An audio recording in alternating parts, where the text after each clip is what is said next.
Paano mo nga ba mapapaunlad ang sariling negosyo mo?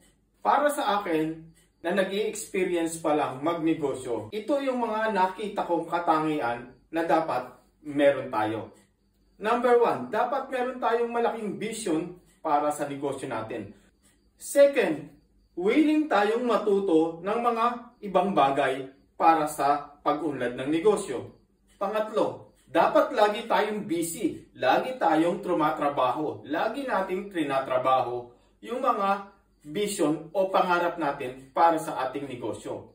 Marami kasi sa atin ang hindi pa nag-uumpisa, negative na. Hindi pa nagagawa, tinatamad na.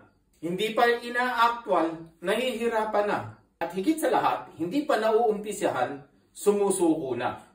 Dapat ang mindset natin, trabahuhin lang natin siya ng trabahuhin kahit siya'y walang resulta. Hindi tayo dapat maghihintay ng resulta dahil tayo ang gagawa ng resulta.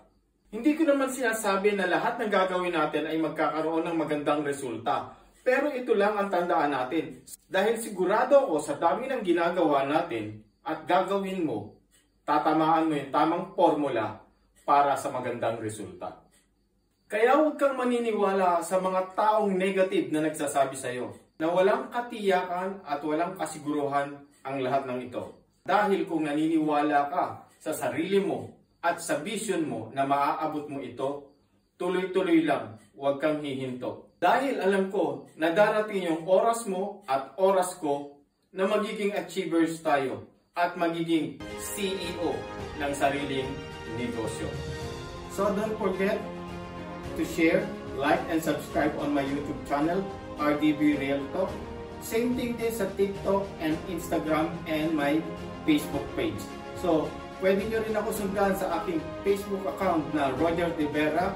So, kita-kita po tayo. Ingat kayong lahat. Trabahuhin natin ang ating mga pangarap and see you soon. God bless.